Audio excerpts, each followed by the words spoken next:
One day, perhaps sooner than most expect, an artificial intelligence may help design the machine that replaces it. Not a robot from science fiction, a system able to improve the code, chips, and ideas behind its successor. That has not happened, but the race toward it has already begun. In 1950, Alan Turing asked whether machines could think. 6 years later, Dartmouth gave the ambition a name: artificial intelligence. For decades, progress arrived in flashes. A computer defeated the world chess champion. Another mastered Go with a move no human expected. Then machines learned to write, reason, speak, and create. Now, powerful companies spend unprecedented sums on chips, data centers, and electricity. Nations restrict the hardware. Scientists test the limits. The builders disagree about where the race could end. The next breakthrough could help discover medicines, design clean energy, and expand human knowledge. Or concentrate power beyond democratic control. This is not a story about robots. It is a story about compute, energy, ambition, and a race to build a mind more capable than humanity. The question is not only who gets there first. It is whether anyone will still be in control when they do. The dream did not begin with electricity. For thousands of years, people imagined objects that could imitate life. Statues that moved, mechanical birds that sang, clocks populated by tiny figures performing the same gestures forever. These machines were not intelligent, but they expressed an ancient desire to separate an ability from the body that performed it and rebuild that ability in another form. A clock separated timekeeping from the astronomer. A loom separated a textile pattern from the hands of a weaver. A calculator separated arithmetic from the mind that carried it out. Each machine moved a small piece of human activity into mechanism. In the early 19th century, the French inventor Joseph-Marie Jacquard helped transform weaving with a loom controlled by punched cards. Holes in each card represented instructions. Change the cards and the same machine produced a different pattern. The machine was physical, but the pattern had become information. That distinction would become one of the foundations of computing. The English mathematician Charles Babbage wanted to mechanize calculation itself. Tables used for navigation, engineering, and science were produced by human computers, people who calculated by hand. Errors could travel from one copied table into another, with consequences far beyond the page. Babbage imagined machines that could perform the work reliably. His difference engine was designed for a particular class of calculations, but the later analytical engine was something more radical, a general machine, controlled by instructions and able, in principle, to perform different operations in different sequences. It contained concepts recognizable in modern computers: a place to store information, a unit to process it, and a way to control the order of operations. The complete machine was never built in Babbage's lifetime. Its significance survived in drawings, notes, and in the work of a collaborator who saw beyond arithmetic. Ada Lovelace understood that numbers inside such a machine could represent more than quantities. If relationships could be expressed symbolically, she reasoned, a machine might manipulate music, language, or other forms of information according to rules. Her notes included a method for calculating Bernoulli numbers, often described as an early published computer program. More important was the conceptual leap. A general machine could operate on representations of the world, not only on measurements of it. But Lovelace also drew a boundary. The machine, she argued, followed what humans knew how to order it to perform. It did not originate its own purposes. That boundary between executing human instructions and producing something genuinely new still runs through every argument about artificial intelligence. During the next century, Information became industrial. Telegraphs encoded language into electrical signals. Telephone exchanges routed voices through vast networks. Punch card tabulators processed populations, inventories, and accounts. States and companies learned that information could be converted into power. Economic power, administrative power, military power. Then war accelerated the process. The Second World War demanded calculations for ballistics, logistics, radar, engineering, and cryptanalysis. Machines became faster because the problems became urgent. Rooms filled with cables, valves, and relays. Teams of operators maintained systems whose memory and processing capacity would later look tiny, but whose effect on the war was enormous. At Bletchley Park, mathematicians, linguists, engineers, and thousands of support staff worked to break encrypted communications. Alan Turing played a central role in the attack on German naval Enigma, helping develop methods embodied in electromechanical bomb machines. Other teams created Colossus to assist with a different cipher system. The distinction matters. History often compresses institutions into a single genius and several machines into one. Artificial intelligence would repeatedly be narrated this way: a lone inventor, one decisive breakthrough, a sudden leap. The real story is almost always a network of people, ideas, and infrastructure. After the war, electronic computers began moving from secret military programs into universities, government laboratories, and corporations. They were not merely faster calculators. They were programmable machines, physical systems whose behavior could change when their instructions changed. For the first time, the old dream of a thinking mechanism had a plausible home. But before engineers could build a thinking machine, someone had to turn an ancient philosophical question into an experiment. That person was Alan Turing. In October 1950, the journal Mind published a paper with a title that sounded technical and a first sentence that was almost impossibly large. I propose to consider the question, can machines think? Turing immediately recognized the problem. Neither machine nor thinking had a definition that could settle the argument. Any answer risked becoming a debate about words. So he replaced the question. In the imitation game, an interrogator communicated through written messages with unseen participants and tried to determine which was human. The machine's task was not to reveal an inner consciousness. It was to produce answers that made the distinction difficult. The proposal would later become known as the Turing test, although the modern phrase can hide the subtlety of the original paper. Turing was not declaring that fluent conversation automatically proved consciousness. He was constructing an operational test, a way to move the discussion from metaphysics toward observable behavior. The paper anticipated many objections. Could a machine be creative? Could it make mistakes? Could it learn? Was thought inseparable from a soul, a body, emotion, or experience? Turing did not claim to dispose of every objection. He argued that machines could be built to learn, and that their future behavior should not be judged only by the primitive computers of 1950. At the time, those computers were difficult to imagine as intellectual rivals. They occupied rooms.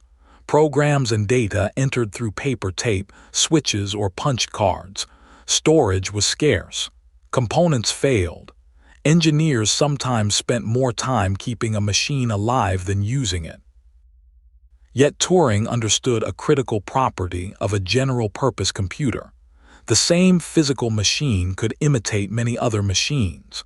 With the right program and enough storage, behavior that seemed to require specialized hardware could become software. This was both a technical insight and a philosophical disruption. If intelligence depended on the material from which a brain was made, Electronic machines might always remain outsiders. But if intelligence depended in part on patterns of information processing, then a different physical system might reproduce some of those patterns. Turing considered the possibility of building a machine more like a child than an adult, a system that could be educated. Instead of attempting to write every rule required for adult intelligence, researchers might construct a simpler learning system and shape it through experience. That idea sounds strikingly modern, but it did not provide a recipe. What should the machine learn? How should experience change it? How could language, perception, memory, and reasoning fit together? How much knowledge had to be built in before learning could begin? These questions would divide the field for decades.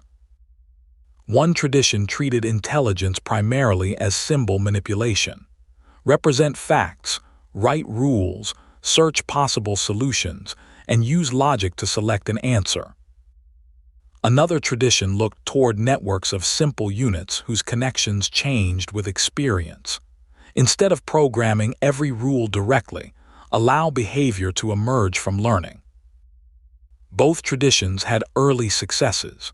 Both would experience long periods of disappointment, and both would return in new forms when hardware and data caught up with their ambitions. 6 years after Turing's paper, a group of researchers gathered in New Hampshire. They believed aspects of learning and intelligence could be described precisely enough for a machine to simulate them. They gave that ambition a name. And with the name came a promise that would inspire generations and haunt them. The proposal was written in 1955 for a summer research project to be held the following year at Dartmouth College. Its organizers were John McCarthy, Marvin Minsky, Claude Shannon, and Nathaniel Rochester. McCarthy supplied the phrase that would define the field: artificial intelligence. The proposal began from a bold assumption that every aspect of learning or intelligence could, in principle, be described so precisely that a machine could be made to simulate it. The researchers wanted to study language, abstraction, concepts, problem-solving, self-improvement, and the nature of neural networks. They were asking questions that remain open today. The workshop itself was less a single founding ceremony than a loose and sometimes fragmented summer of discussion. Participants came and went. Projects followed their own paths, but the name endured, and names shape institutions. Artificial intelligence separated the new field from cybernetics, information theory, operations research, and psychology, while borrowing from all of them. It gave researchers an identity around which laboratories, conferences, budgets, and rival schools could form. The timing encouraged confidence. Computers had advanced rapidly during and after the war. Programs were beginning to solve puzzles, prove mathematical theorems, and play simplified games. Alan Turing, Herbert Simon, and Cliff Shaw developed the logic theorist, which proved theorems from Principia Mathematica. To observers, this looked like a machine performing an activity associated with human reasoning. Arthur Samuel's checkers program improved through experience and helped popularize the phrase machine learning. Search methods allowed programs to explore possible moves, evaluate positions, and select promising paths. Within constrained worlds, the progress was real. The mistake was to confuse a constrained world with the world itself. A board game has explicit rules, a visible state, and a clear objective. A theorem-proving system operates inside a formal language. Daily life offers none of these conveniences. Goals are ambiguous. Information is incomplete. Words change meaning with context. Objects can be recognized from unfamiliar angles. People act according to needs, customs, and beliefs that are rarely written down. The researchers had built systems that could reason inside carefully prepared representations. The unsolved problem was how to construct those representations automatically from a messy environment. One influential strategy was to simplify the environment until it became manageable. In a blocks world, a program could answer questions and follow commands about colored shapes on a virtual table. The performance could feel surprisingly conversational. But the intelligence depended on the walls around the demonstration.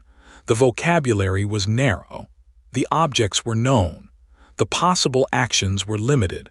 Remove the walls and the system did not gradually become less capable. It stopped making sense. This became known as the problem of brittleness. A program could look intelligent within the conditions its designers anticipated and fail completely outside them.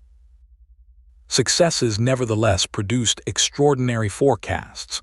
Some pioneers expected machines to rival broad human abilities within a generation. Their confidence was not simply foolish. They had watched computers progress from theoretical ideas to working machines in a remarkably short time. They did not yet know which parts of intelligence were difficult. Arithmetic was easy, common sense was hard. Searching millions of formal possibilities was possible. Understanding why a child knows that a glass may break when dropped was not. The field also encountered a practical limit. Early programs could work on small examples, but the number of possibilities often exploded as problems grew. A strategy that solved a toy version could become unusable in the real world. This combinatorial explosion was not a small engineering inconvenience. It was a warning that intelligence required better ways to direct attention, use knowledge, and learn structure. Artificial intelligence depended on public and military funding. As promises expanded, governments expected results. When machine translation remained unreliable, autonomous systems failed to generalize, and ambitious projects missed their targets, enthusiasm weakened. The new field had acquired a name, laboratories, and an expanding mythology. It was about to acquire something else, a winter. Scientific fields rarely stop all at once. People continue to work. Ideas migrate. Funding shifts. What later looks like a frozen decade was, from inside, a landscape of local progress and institutional retreat. One source of disappointment was machine translation. During the Cold War, the United States invested in systems that might rapidly translate Russian scientific and military material. Early demonstrations encouraged expectations that fluent automatic translation was close. But language refused to behave like a code in which every word had a stable replacement. Meaning depended on grammar, context, subject matter, and assumptions about the world. In 1966, a committee known as ALPAC concluded that machine translation had not met expectations and recommended a different research emphasis. The report contributed to a sharp reduction in U.S. support for the area. The lesson was uncomfortable. A successful demonstration could conceal the distance between a laboratory example and a dependable service. In Britain, the 1973 Lighthill Report criticized the field's failure to overcome combinatorial explosion and translate specialized systems into broader intelligence. The report became a symbol of the skepticism surrounding the field, although historians continue to debate how directly it caused later funding reductions. The phrase AI winter would later describe periods when investment and confidence contracted. But winter did not mean intellectual death.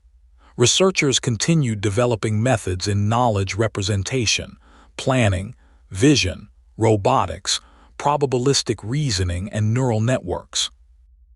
Some work simply changed its name to escape the disappointment attached to artificial intelligence. This cycle would repeat. A striking result produced expansive promises. Promises attracted money. Difficult edge cases emerged. Deployment proved more expensive than the demonstration. Confidence fell. The pattern matters today because the scale has changed, but the incentives have not. In the 1980s, expert systems brought a commercial revival. Specialists and knowledge engineers encoded rules used by experienced professionals. A system could ask questions, follow a decision tree, and recommend a diagnosis, configuration, or action.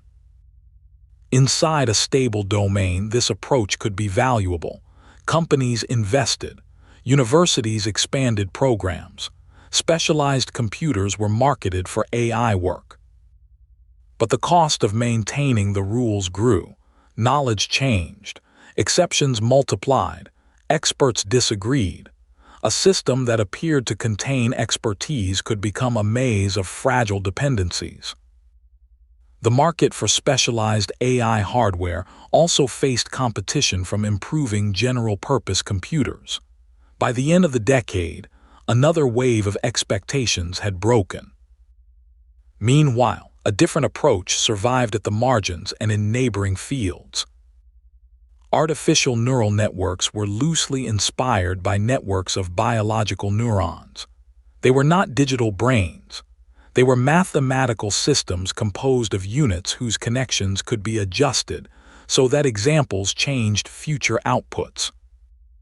The perceptron generated excitement in the late 1950s, then became associated with serious limitations.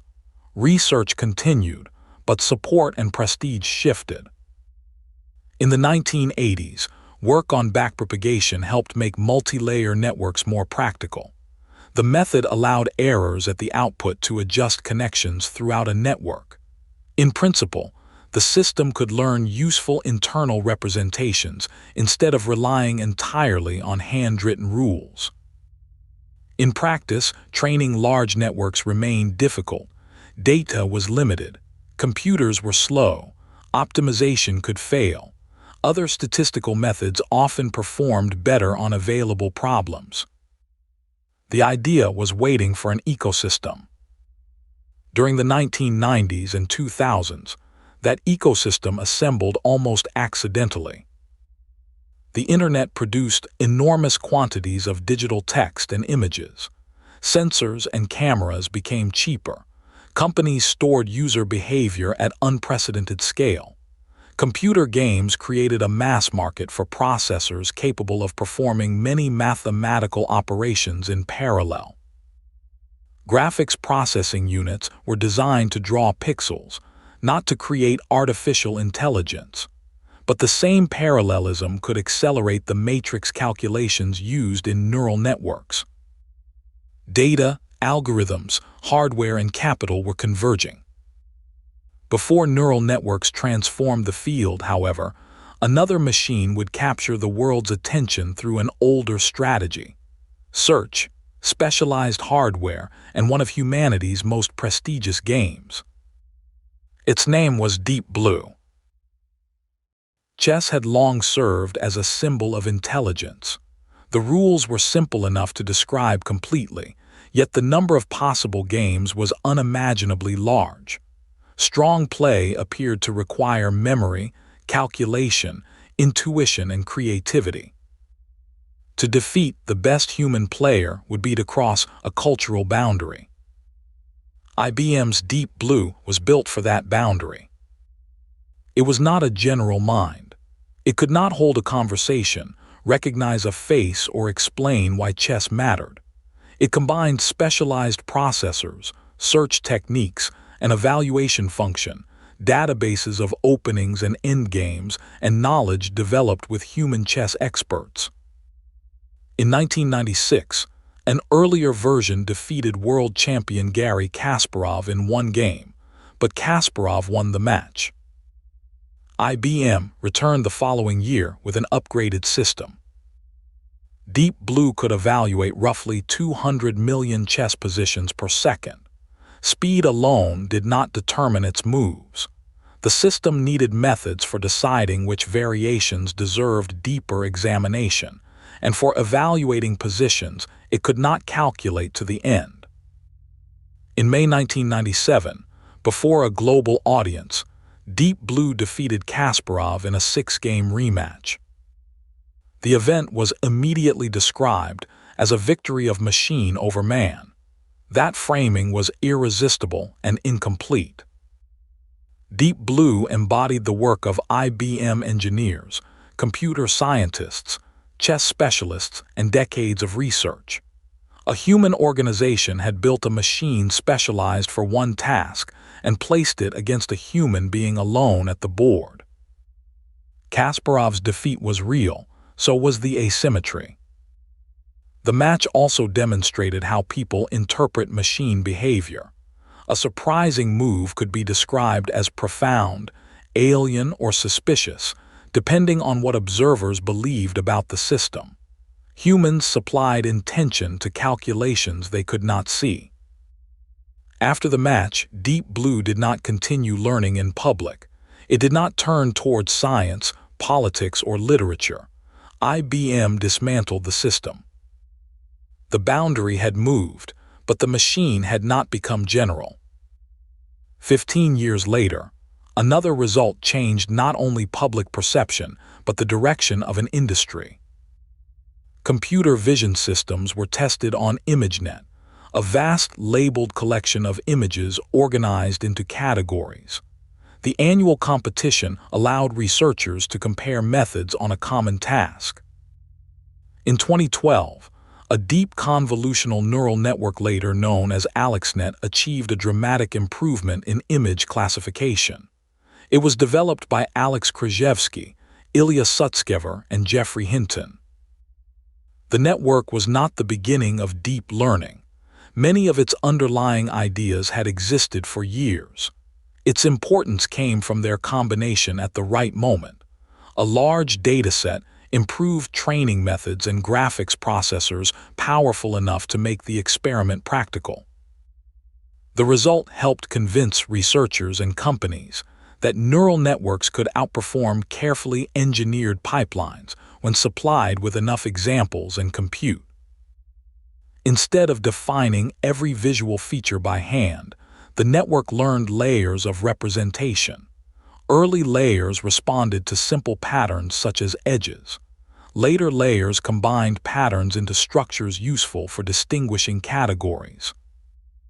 This did not mean the system saw the way a human saw. It meant that training had discovered statistical structures that generalized well enough to win the benchmark. The distinction would become crucial. A model could perform impressively while relying on patterns different from those a person used. It could also fail when the statistical environment changed. But the commercial message was clear. Scale the data, scale the computation, and the system might learn capabilities that programmers had struggled to write directly. The next cultural boundary was Go. The ancient board game has simple rules and an enormous search space. The number of possible positions makes an exhaustive approach impossible. Strong players rely on pattern recognition and judgment developed through years of experience. Many researchers believed a machine capable of defeating the strongest professionals was still far away. DeepMind's AlphaGo combined deep neural networks with tree search and reinforcement learning.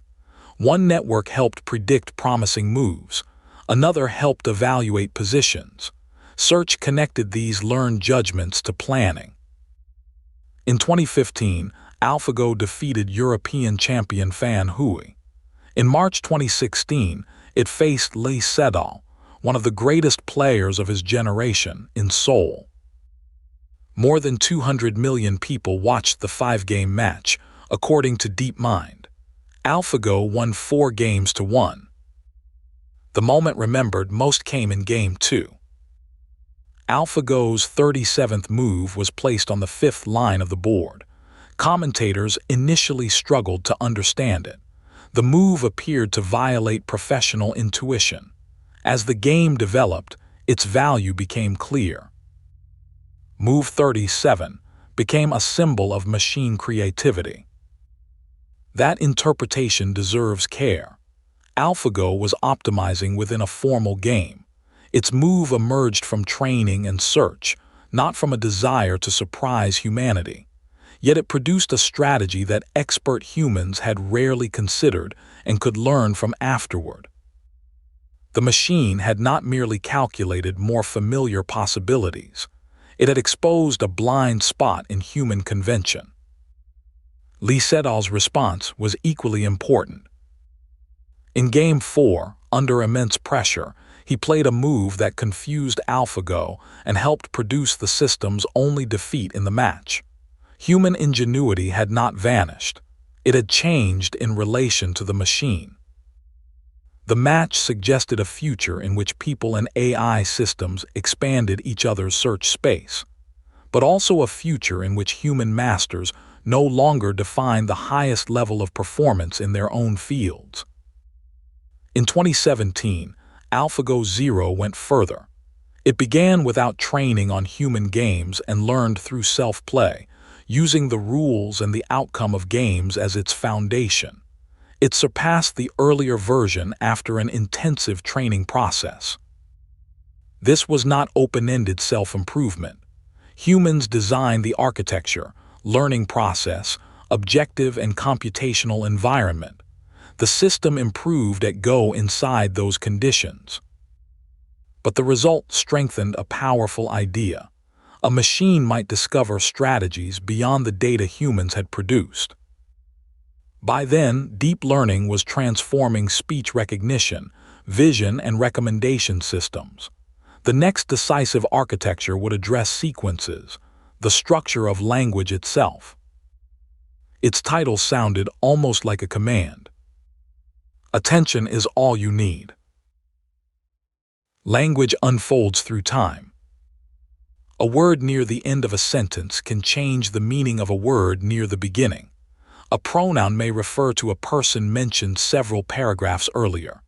The same word can represent an animal, an action, a tool, or a metaphor depending on its neighbors. Earlier neural approaches process sequences step by step. Recurrent networks carried information forward through an internal state. In theory, they could connect distant parts of a sequence. In practice, long relationships were difficult to preserve, and sequential processing limited the amount of training that could happen in parallel. Researchers developed attention mechanisms that allowed a model to weigh different parts of an input when producing an output. In 2017, 8 researchers published a paper titled "Attention is All You Need." The title was provocative.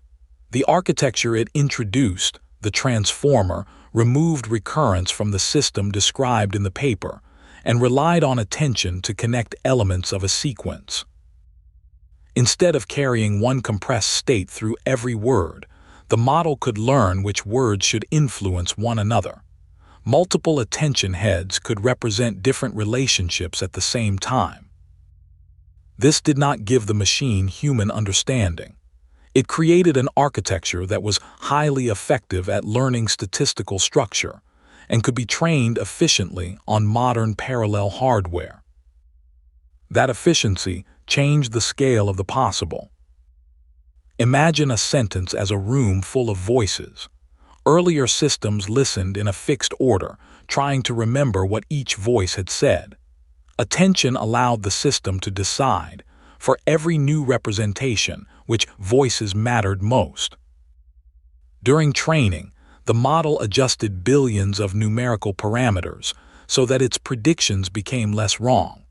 No programmer wrote a rule for every grammatical construction or factual association.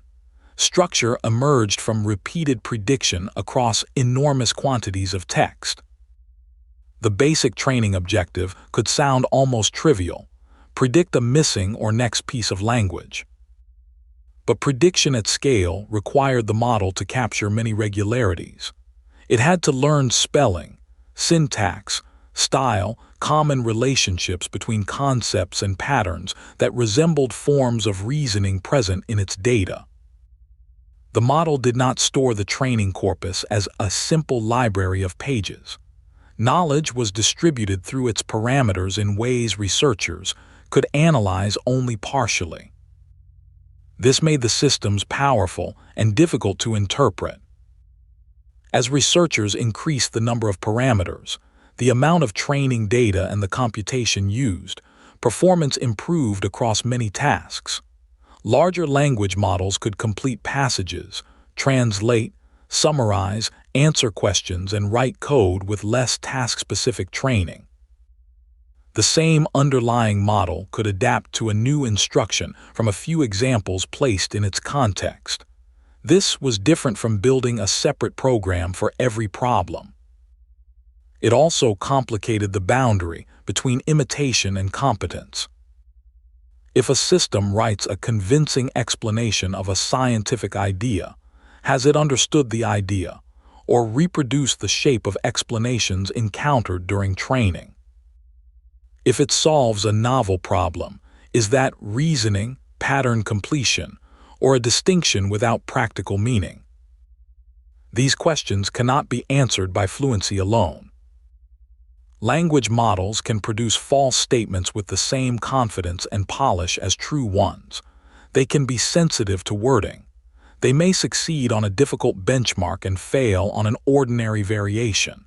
They can reproduce biases and private information present in data. Their behavior changes across updates. The term hallucination makes these failures sound almost human. But the mechanism does not involve a machine privately perceiving an imaginary world. It involves a system generating a plausible continuation that is not grounded in the required facts. The weakness follows from the strength. A model trained to generate likely language can produce coherent text even when reliable evidence is absent. Researchers attempted to shape behavior through instruction tuning, human feedback, automated feedback, retrieval from external sources, and tools that allowed models to calculate, search, or execute code. Each method expanded usefulness. None transformed probabilistic output into an automatic guarantee of truth. On November 30, 2022, OpenAI released ChatGPT as a research preview. A conversational interface placed a powerful language model in front of the public. The experience felt different from a search engine or a conventional program. Users could ask follow-up questions, request revisions, change the tone, generate code, and explore ideas in ordinary language. The technology had developed through decades of research. Public perception changed in weeks. Students, teachers, lawyers, programmers, artists, doctors, companies, and governments began testing what the systems could do. Some found a useful assistant. Some found a confident source of error. Many found both. The interface concealed an industrial system. Specialized chips, vast datasets, energy, safety teams, content policies, cloud contracts, and continual model updates. The apparent simplicity of a text box made the underlying concentration of resources easy to miss. Once generative AI reached a mass audience, capability became distribution. Distribution became revenue, influence, and data. The largest technology companies could integrate models into products already used by billions of people. The race was no longer only about publishing a better paper. It was about controlling the platform through which people might work, search, learn, and create. And the organizations building the systems faced a contradiction. Many of their leaders warned that increasingly capable AI could produce severe risks. At the same time, they competed to build it faster. The modern AI race does not have one starting line. For Google, artificial intelligence grew from search, advertising, data, and a research culture able to fund long-term bets. Google acquired DeepMind in 2014, bringing together one of the world's largest computing companies and the laboratory that would later build AlphaGo and AlphaFold. For Meta, models could support recommendation systems, advertising, content creation, and a strategy of releasing powerful model weights more openly than some competitors. For Microsoft and Amazon, the race connected AI to cloud infrastructure, the rented computing systems on which other companies build products. For a new generation of laboratories, the goal was broader: create increasingly general systems and shape the institutions that might govern them. OpenAI began in 2015 as a nonprofit, with a stated mission to ensure that artificial general intelligence benefited humanity. In 2019, it created a for-profit subsidiary. In late 2025, it reorganized again. The nonprofit became the OpenAI Foundation, which controls OpenAI Group PBC, a public benefit corporation. Under an agreement amended in April 2026, Microsoft remained a major shareholder and OpenAI's primary cloud partner. Anthropic emerged in 2021 with a team that included researchers who had worked on GPT-3, interpretability, scaling laws, and learning from human preferences. It described itself as an AI safety and research company while developing frontier systems and securing support from major cloud companies. Google DeepMind, OpenAI, and Anthropic used different language for their missions and risk frameworks. Their incentives nevertheless overlapped: attract scarce talent, secure compute, improve models, build products, and avoid being overtaken. Talent became a strategic resource. A relatively small community of researchers and engineers possessed experience training models at the largest scale. Compensation rose. Teams moved between companies. Laboratories recruited not only scientists but specialists in chips, distributed systems, data, security, policy, product design, and energy. The race required coordination across disciplines that had once belonged to separate industries. An algorithmic improvement could reduce the cost of training. A better chip could make a previously impossible experiment practical. A cloud agreement could determine whether a laboratory had access to enough machines. A popular product could provide revenue and an enormous distribution channel. These advantages reinforced one another. The 2026 Stanford AI Index reported that industry produced more than 90% of notable frontier models. Universities continued to create foundational ideas and train researchers, but only a small number of companies could routinely finance the largest training runs. This shifted part of scientific discovery behind corporate walls.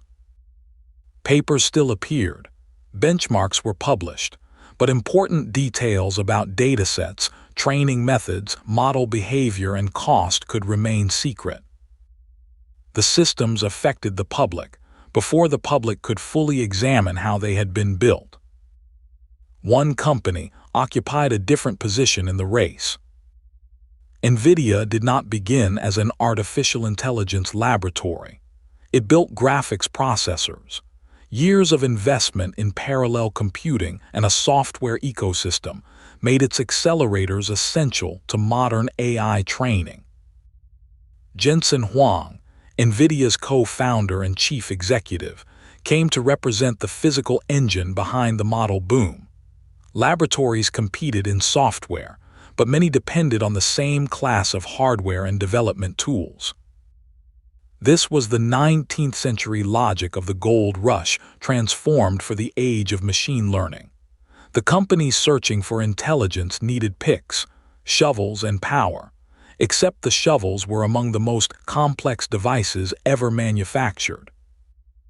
NVIDIA's position also demonstrated that leadership in AI could emerge from infrastructure, rather than from a chatbot seen by consumers. As capabilities increased, leading developers created policies intended to connect model risk with stronger safeguards. Anthropic's responsible scaling policy, OpenAI's preparedness work, and safety frameworks from other developers attempted to define thresholds for dangerous capabilities and the protections required around them. The existence of these policies is significant. It is not proof that the policies are sufficient. Companies evaluate systems they have financial incentives to release. They operate in a market where delays may benefit competitors. Their internal evidence is often unavailable to outsiders. Voluntary commitments can change more quickly than law. The conflict does not require bad intentions. It emerges from structure. Imagine that every leading laboratory believes caution is important. Each also believes another laboratory may be less cautious. Slowing down alone could transfer leadership to the competitor perceived as more dangerous. Under those conditions, fear can accelerate the race. The competition is not only for a future superintelligence, it is for the present market. Models are being embedded in office software, search, customer service, programming, medicine, advertising, defense, and education. Companies want their systems to become the layer through which other institutions access intelligence. That position offers more than subscription revenue. It shapes workflows, collects feedback, creates dependency, and influences which answers people see. The value of a model, therefore, depends on more than its benchmark score. It depends on trust, cost, speed, integration, legal risk, language coverage, and the willingness of an organization to reorganize work around it. Predictions about employment often divide into two simple stories. In one, AI automates repetitive tasks and makes workers more productive, creating new industries and allowing people to focus on judgment, care, and creativity. In the other, increasingly capable systems weaken the bargaining power of workers, concentrate income, and automate not only tasks but entire roles. Both outcomes can occur at the same time. A technology can increase total productivity while distributing the benefits unequally. It can create new occupations while destroying older pathways into a profession. It can assist the most experienced workers while removing the junior tasks through which experience was once acquired. The economic effect is not encoded in the model.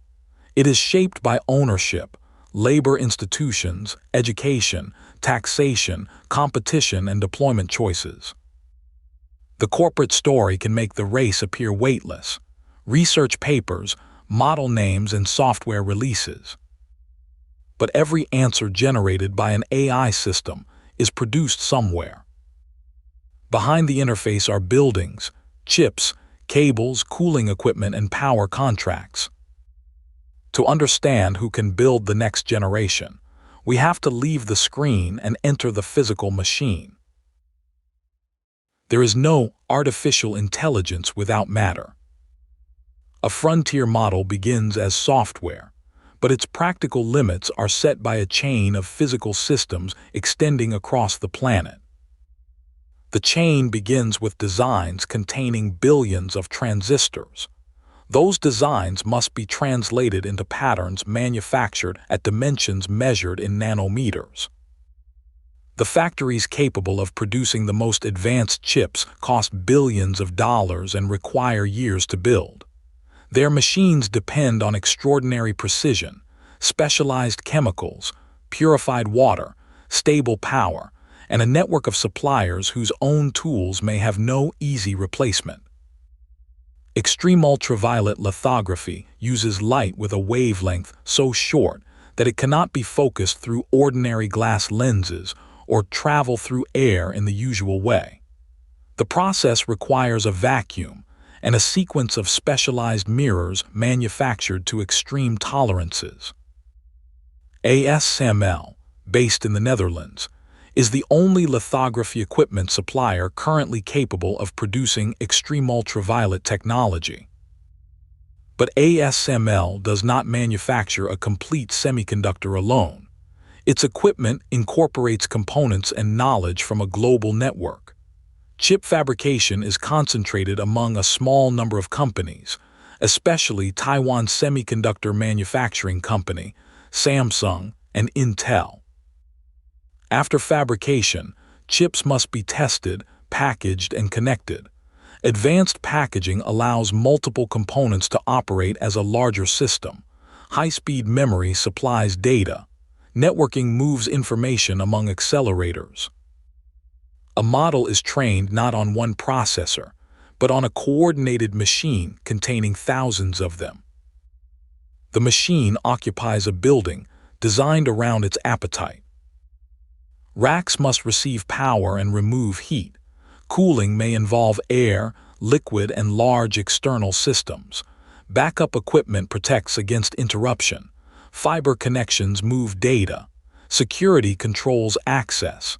Engineers monitor failures that can propagate through a training run. Training a frontier model can continue for weeks or months.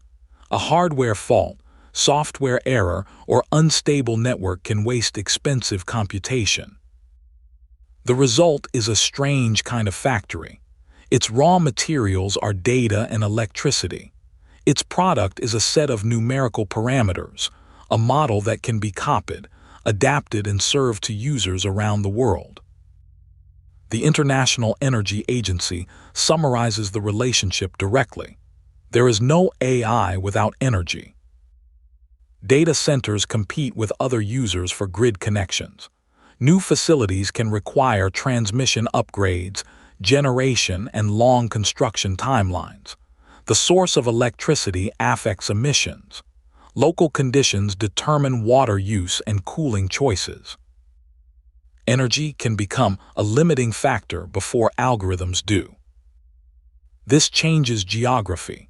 A region with cheap electricity, available land, reliable grids, fast permitting, and access to fiber may attract investment.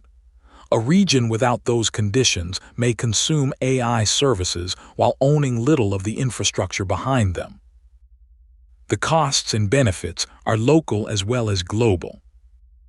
A data center can create construction work, tax revenue, and infrastructure investment. It can also intensify competition for electricity, water, and land. The permanent workforce may be small compared with the scale of the building and its resource use. Communities are asked to make long-term decisions about facilities serving companies and users far beyond their borders. The word cloud hides these negotiations. Clouds appear weightless and universal. Data centers are neither. They exist in particular places, under particular laws, connected to particular grids. Because the most advanced chips are scarce and strategically important, governments have restricted where they can be sold and how they can be manufactured. The United States has strengthened controls intended to limit access to advanced computing semiconductors and manufacturing capabilities for national security reasons. The policy reveals how intelligence has become entangled with industrial power. A model may be software, but the ability to train it depends on a supply chain governments can monitor, subsidize, or block. Controls can slow access and raise costs. They can also encourage domestic alternatives, reroute trade, and divide technical ecosystems. The chain remains globally interdependent. American design tools, Dutch lithography, Japanese materials, Taiwanese manufacturing, Korean memory and assembly across Asia may contribute to one system. No country controls every link. That interdependence can support cooperation. It can also become leverage. The race for intelligence has become a race over the machines that manufacture the machines. And that makes it geopolitical. The phrase AI arms race is powerful because it creates urgency. It may also distort the problem. Nuclear weapons are built principally for coercion and destruction. Artificial intelligence is a general-purpose technology used in science, commerce, culture, administration, and war. The same model that assists a biologist may help analyze intelligence. The same computer vision system used in a factory may be adapted for surveillance. Civilian markets can finance capabilities with military applications. This dual use makes the competition harder to contain than a conventional weapons program. The United States currently benefits from leading frontier laboratories, cloud companies, chip designers, and capital markets. China possesses a vast technology sector, major research institutions, manufacturing strength, and a large domestic market. Restrictions on advanced chips create obstacles while increasing the incentive to build substitutes. The 2026 AI Index describes a narrowing performance gap between leading American and Chinese models. Benchmark positions can change rapidly. The enduring fact is that both countries consider AI central to economic and strategic power. Competition occurs across models, chips, talent, data, standards, patents, cloud infrastructure, and deployment. It also occurs through narratives. Each side can describe the other as the reason it cannot slow down. Most of the world is not building the largest frontier models. Countries may depend on systems created elsewhere, governed by foreign companies and trained in languages or cultural contexts that do not represent them well. Access to intelligence becomes a question of sovereignty. Can a government inspect the system used in public administration? Can a hospital protect patient information? Can a school adapt a model to local history and language? Can a company continue operating if a foreign provider changes its price or policy? Open-weight models offer one response. By releasing model parameters, developers allow others to run, study, and adapt systems more independently. This can distribute capability and support research. It can also make some safeguards harder to enforce after release. The debate is not simply open versus closed. Different capabilities, users, and risks may require different forms of access. International coordination faces a timing problem. Treaties are negotiated slowly. Technical capabilities can change between meetings. Countries are reluctant to accept limits they cannot verify or that competitors may ignore. Yet total non-cooperation carries its own danger. States have previously built systems for sharing scientific evidence, monitoring hazardous materials, and reducing the chance of accidental conflict. AI may require equivalent institutions, common evaluation methods, incident reporting, secure channels, and rules for the most dangerous applications. The 2026 International AI Safety Report assembles evidence about rapidly advancing general-purpose systems while emphasizing areas of disagreement and uncertainty. The United Nations Preliminary Scientific Report warns that safeguards may lag behind capabilities. These reports do not prove that catastrophe is approaching. They demonstrate that governments and scientists consider the uncertainty itself important. An arms race mentality can become self-fulfilling. If every actor assumes that safety is a luxury available only after victory, then no actor has an incentive to provide it. But cooperation built on trust alone will fail. Effective agreements require measurements, verification, and consequences. Before any of that can work, the world must define what it is trying to control. The next threshold is usually called AGI. No one agrees exactly where it is. Artificial general intelligence is one of the most important undefined terms in technology. For some, AGI means a system able to perform most economically valuable cognitive work. For others, it means human-level performance across a broad range of tasks. Some definitions include autonomy, learning, and the ability to operate in the physical world. Others focus on tests and benchmarks. The definition can change what counts as progress and who gets to declare success. A company may describe AGI through its mission or a commercial agreement. A scientist may demand evidence across unfamiliar tasks. A policymaker may care less about philosophical generality than about a system capable of causing large-scale harm. No single benchmark can resolve the disagreement. A model may exceed experts on a standardized test because related material was present in training. It may solve programming problems but fail to manage a long project. It may produce a strategic plan but be unable to verify whether any step occurred in the world.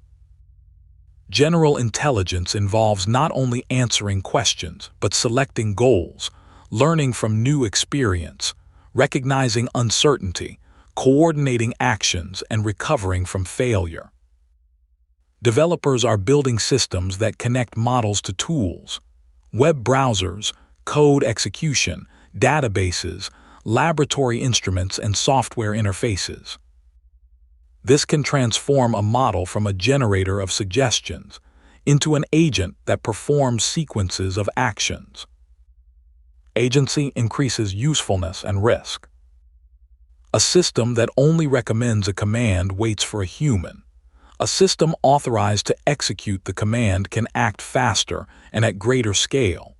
Reliability that appears acceptable for one answer may become dangerous across thousands of linked decisions. Small error rates accumulate. Human supervision also has limits.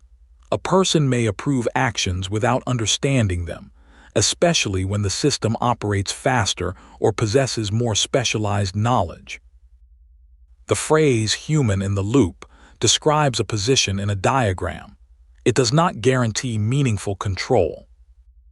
Superintelligence refers to something beyond broad human-level capability, a system that substantially exceeds the best human performance across most cognitive domains. A 2026 Google DeepMind paper describes several possible paths from AGI toward superintelligence. They are scenarios, not predictions. The first is continued scaling. Larger or more efficient systems, better data, stronger tools, and improved training could produce capabilities beyond those of the initial AGI. The second is a paradigm shift, a new architecture or learning method that removes limits of present systems. The third is recursive improvement. An advanced system contributes to the research, code, experiments, and chip design required to build a more capable successor. That successor contributes more effectively to the next cycle. The fourth is collective intelligence. Many specialized agents coordinate, potentially exceeding what any one model could accomplish. None of these paths has been demonstrated as an autonomous runaway process. Current AI systems can already accelerate parts of programming and research, but even a frontier laboratory reporting rapid internal progress says full recursive self-improvement has not arrived and is not inevitable. Assistance is not the same as independently redesigning the full scientific and industrial system that created these systems. Recursive improvement requires access to compute, experiments, manufacturing, energy, and institutions. The physical world places friction in the loop. The critical uncertainty is how much friction remains once systems can automate more of the research process. Safety researchers study several overlapping risks. Misuse occurs when a person uses a system for harmful purposes. Fraud, cyber attacks, manipulation, dangerous research, or weapons development. Accident occurs when a system causes harm without any user intending the specific result. A poorly specified objective, an unexpected interaction, or a failure propagated through critical infrastructure. Loss of control is a more demanding scenario. It involves systems able to resist, evade, or undermine attempts at supervision strongly enough that humans cannot reliably correct them. Present evidence does not establish that current models can seize control of society. It does show that increasingly capable systems may discover unexpected strategies, exploit poorly designed environments, and behave differently under evaluation than deployment. The responsible response is neither certainty nor ridicule. It is measurement. Can the system conduct a complex cyber operation? Can it assist with dangerous biological procedures? Can it deceive evaluators? Can it replicate itself across available infrastructure? Can it pursue a long objective despite obstacles? Evaluations attempt to answer such questions before deployment, but a test can miss capabilities, and publishing a test can teach developers how to optimize for it. Interpretability aims to understand what happens inside a model.